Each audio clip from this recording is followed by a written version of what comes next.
역대상 22장 1절부터 10절에 있는 말씀으로 큐티인 제목은 여호와 하나님의 성전입니다.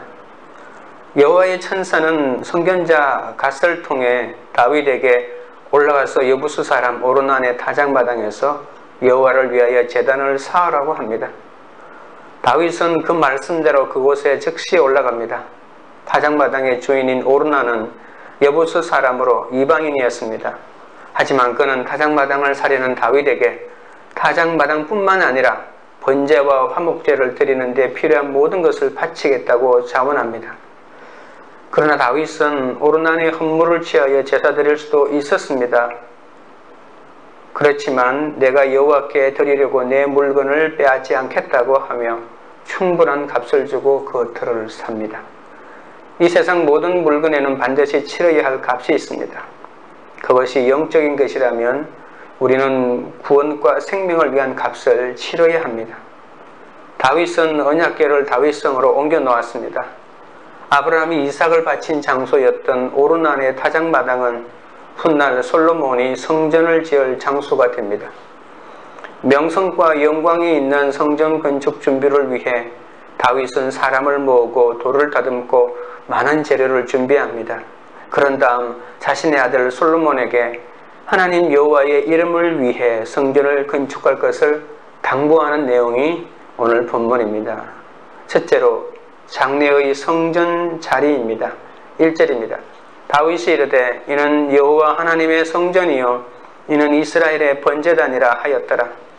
사탄에게 충동되어 인구조사의 죄를 저지른 다윗은 백성이 전염병으로 죽어갈 때 다윗은 자신이 돈 주고 산 오르난의 타작마당에서 제단을 쌓고 번제와 화목제를 드리죠. 여호와께서 다윗의 기도를 들으시고 하늘에서부터 번제단 위에 불을 내려 응답하십니다. 하늘에서 내려온 하나님의 불이 재물들을 모두 불살랐습니다.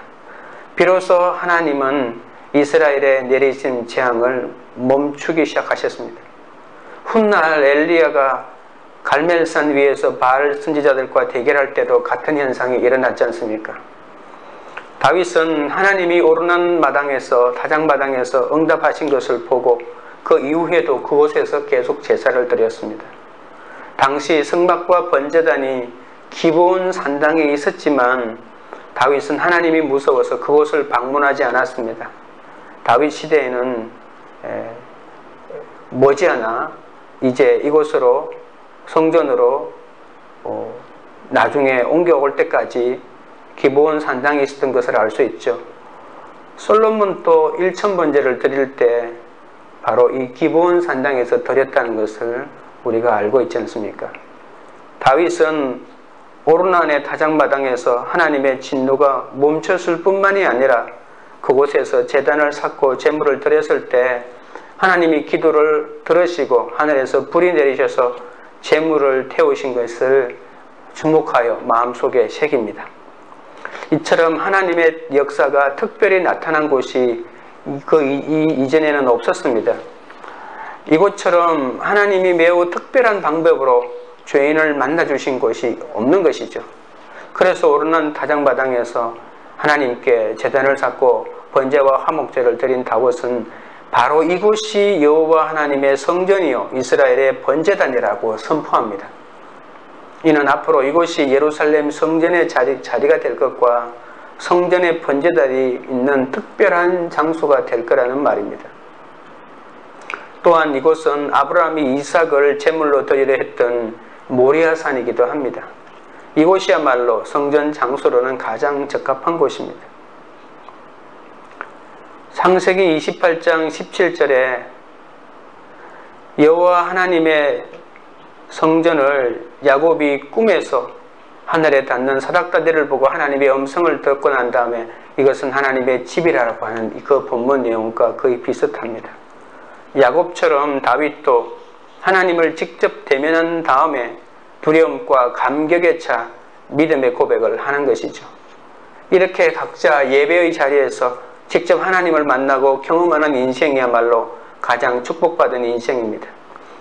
예루살렘 성전이 세워진 오르난 타작마당은 훗날에 예수님이 십자가를 지고 골고다 언덕이 십자가를 지신 골고다 언덕이 되었습니다.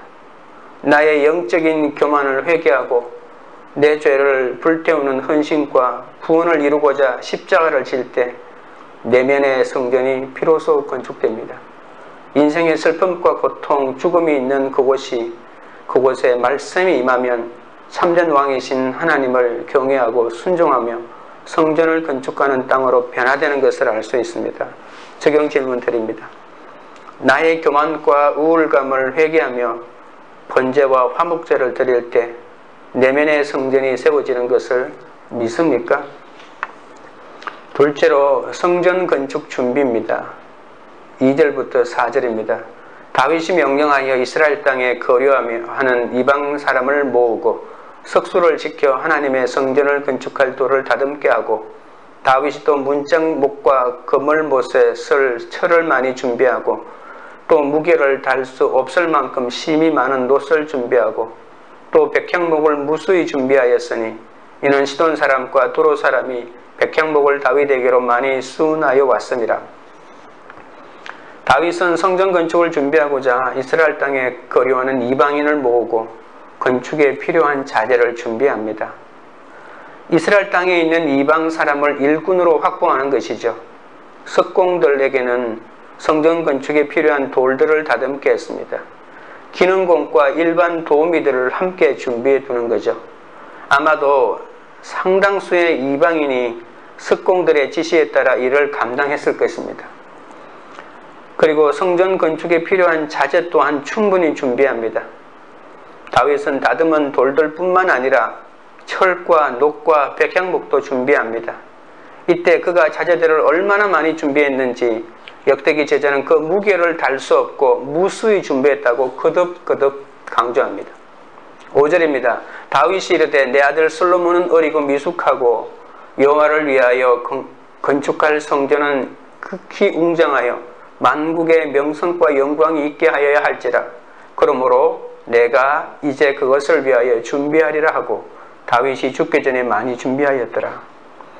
성전을 건축하는 일은 솔로몬의 몫인데 다윗은 왜 이처럼 노고를 아끼지 않을까요?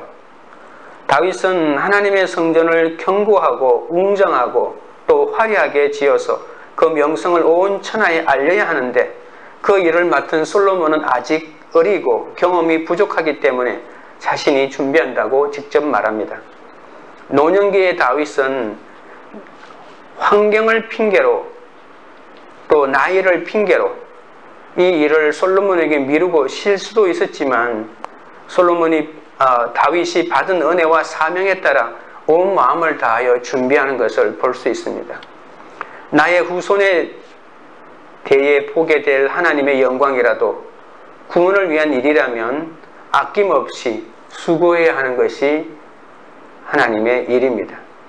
성전이 건축되는 터는 오르난의 타작마당처럼 회개와 희생과 감사와 회복이 있는 곳입니다. 우리는 그 터 위에 성전을 건축하고자 돌같이 굳어있는 상처와 또 미움과 아픔을 날마다 말씀으로 다듬어야 합니다. 그러면 남을 찌르던 강팍한 철과 죄가 죄인 줄도 모르고 뻔뻔했던 녹 같은 우리의 모습이 다른 지체를 세우는 데 필요한 목과 녹그릇이 되는 것이죠. 우리는 반복해서 죄를 짓는 비천한 인생입니다. 그러나 하나님은 우리가 겪은 수치와 실패와 교만과 불순종의 사건을 약재료가 되게 하십니다. 그러므로 부모로서 우리는 죽기 전까지 하나님의 도우심을 구하고 눈물로 회개하는 삶을 영육의 자녀에게 보여주며 성전을 건축해 가야 합니다. 적용 질문 드립니다. 죽기 전까지 성전 지을 준비를 한 다윗처럼 인생의 마지막까지 구원을 위해 준비할 일은 무엇입니까? 셋째는 다윗의 동료와 당부입니다. 6절부터 8절입니다. 다윗이 그의 아들 솔로몬을 불러 이스라엘 하나님 여호와를 위하여 성전 건축하기를 부탁하여 다윗이 솔로몬에게 이르되 내 아들아 나는 내 하나님 여호와의 이름을 위하여 성전을 건축할 마음이 있었으나 여호와의 말씀이 내게 임하여 이르시되 너는 피를 심히 많이 흘렸고 크게 전쟁하였느니라. 내가 내 앞에서 땅에 피를 많이 흘렸은즉 내 이름을 위하여 성전을 건축하지 못하리라. 다윗은 평생 블레셋, 모압, 아람, 암몬, 아말렉, 에돔 등 주변 나라와 전쟁을 하며 많은 피를 흘렸습니다. 그래서 하나님은 성전을 건축하겠다는 다윗에게 그의 아들 솔로몬을 통해 성전을 건축하실 것과 솔로몬의 왕위를 굳게 세워주실 것을 말씀하십니다. 다윗은 아들 솔로몬에게 하나님의 말씀을 가감없이 전하며 전쟁으로 피를 흘린 자기 대신 성전을 건축해 주기를 부탁하죠. 다윗의 많은 준비에도 불구하고 수많은 피를 흘린 그의 열심만으로는 성전을 지을 수 없다는 것입니다. 눈에 보이는 건축물은 인간의 힘으로 지을 수 있습니다. 하지만 진정 하나님의 성전이 되려면 그곳에 하나님의 임재가 필요하지 않습니까? 성전은 단순히 유형의 건물이 아닙니다.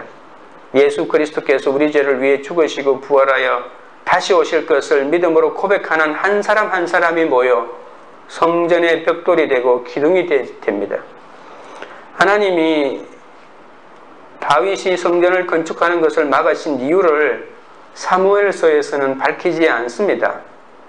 그런데 오늘 역대기에서는 그 뜻을 명확하게 밝히죠. 그런데 다윗이 수많은 전쟁을 한 것이 왜 성전을 지을 수 없는 이유가 될까요? 신명기 12장 10절에서는 성전을 건축하고 그곳에서 예배드릴 때는 여호와께서 너희에게 너희 주위의 모든 대적을 이기게 하시고 너희에게 안식을 주사 너희를 평안히 거주하게 하실 때라고 말씀하고 있습니다. 다윗이 통치하던 시절은 아직도 물리칠 적들이 있었고 안식과 평안이 이스라엘에 깃들지 않았기 때문에 적절하지 않는다는 것입니다. 피를 흘렸다고 하는 것이 부정하다는 일은 절대로 아닙니다. 만약에 다윗이 피를 흘린 게 부정한 일이라면 성전 준비에 들어가는 모든 준비물은 다 전쟁에서 얻은 노획물이지 않습니까? 그러니까 피를 흘렸다고 하는 것은 아직 평화가 임하지 않았다는 그런 뜻입니다. 이 평화야말로 하나님의 성전이 지어지는 가장 좋은 시기라는 것이죠. 9절입니다. 보라, 한 아들이 내게서 나리니 그는 온순한 사람이라. 내가 그로 주변 모든 대적에게서 평온을 얻게 하리라. 그의 이름을 솔로몬이라 하리니 이는 내가 그의 생전에 평안과 안일함을 이스라엘에게 줄 것임이니라. 솔로몬이 성전을 건축하는 것은 하나님이 이미 결정하신 일이죠. 솔로몬이 다윗의 왕위를 계승받는 것은 하나님의 섭리고 다윗은 이러한 하나님의 계획에 순종한 것입니다. 하나님이 다윗에게 성전 건축을 허락하시지 않는 이유는 다윗의 시대에 안식과 평안이 없었기 때문입니다. 성전을 건축할 솔로몬 시대에는 이스라엘에 안식과 평안이 있어야 한다는 것이죠. 다시 말하면 하나님께서 솔로몬 시대에 평안을 누리고 모든 적으로부터 안정을 누리게 될 것을 약속하시는 말씀입니다.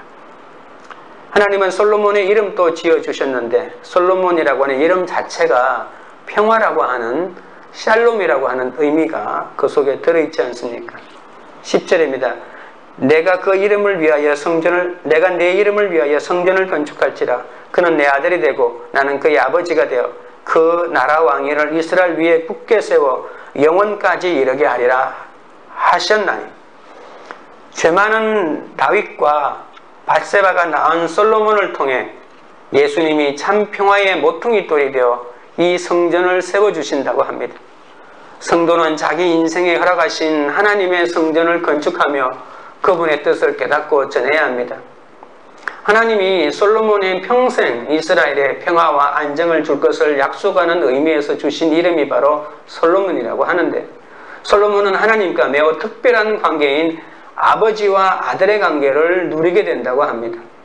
하나님은 어떤 일이 있어도 솔로몬을 버리지 않으시고 아버지가 아들을 보살피듯이 그를 보살펴 주실 것이라고 약속합니다. 솔로몬이 많은 아내로 인해서 우상 숭배에 이르는 엄청난 죄를 짓고도 적결 심판을 받지 않고 죽지 않았던 것은, 또 왕권이 흔들리지 않았던 것은 이런 하나님과의 특별한 관계에 있었기 때문입니다. 우리의 성전이 건축되는 터도 이 회개와 죄사함과 회복이 있는 곳입니다. 우리는 그 터 위에서 돌같이 굳어진 마음을 다듬고 철같이 강팍한 마음을 회개하며 성전을 지어가야 합니다. 다윗이 성전 건축 사업을 솔로몬에게 물려주었듯이 부모는 자녀가 말씀 따라 성전을 건축할 수 있도록 교만했던 자신의 죄를 돌려주며 그 죄를 사해 주신 하나님을 고백해야 합니다. 자녀는 부모가 주 안에서 평안과 안식을 누리는 삶을 통해 하나님을 만나는 것입니다. 그래서 부모가 건축하지 못한 성전을 자녀가 짓게 하려고 부모가 먼저 영적인 전쟁에서 자신과 함께 해주신 하나님의 은혜를 자녀들에게 보여주어야 하는 것입니다. 적용 질문 드립니다. 내가 건축하지 못한 성전을 자녀가 건축하게 하고자 매일 말씀을 묵상하며 적용하는 모습을 보여주고 있습니까? 기도드리겠습니다. 하나님 아버지, 제 인생이 거룩하신 주님의 임재를 사모해야 하는 성전임을 알게 해주셔서 감사합니다.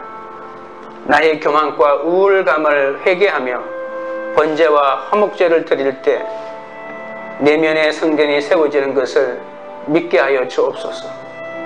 날마다 말씀을 묵상하는 가운데 제 삶의 자리에서 주님을 만나게 하시고 저의 자녀와 후손에게도 주의 영광이 나타나기를 사모하며 기도로 돕게 하여 주시옵소서. 저의 돌같은 마음과 철같이 강팍한 마음을 다듬는 것이 다음 세대 성전 건축의 재료가 된다고 하시니 또한 감사합니다. 죽기 전까지 성전 지을 준비를 한 다윗처럼 인생의 마지막까지 부흥을 위해 준비하게 하여 주옵소서. 제 인생에 드러난 하나님의 뜻을 말씀으로 해석하고 전하며 갈 수 있게 하여 주옵소서. 내가 건축하지 못한 성전을 자녀가 건축하게 하고자 매일 말씀을 묵상하며 적용하는 삶을 살고 말씀대로 믿고 살고 누리는 모습을 보여주게 하여 주옵소서. 호르난의 타작마당이 장차 예수님께서 십자가에 못 박히신 골고다가 되었듯이 매일 말씀 묵상으로 일상에서 저의 십자가를 잘 지게 하여 주옵소서. 광교우리들 교회는 부모가 치러온 많은 영적 전쟁의 간증을 자녀에게 전함으로 믿음의 후사가 세워지는 공동체가 되게 하옵소서. 성전에서 작은 목 같은 역할이라도 불평하지 않고 백향목 같은 역할이라도 우쭐대지 않고 외적이고 내적인 성전을 잘 짓는 그런 공동체가 되게 하여 주시옵소서. 예수님의 이름으로 기도드립니다. 아멘.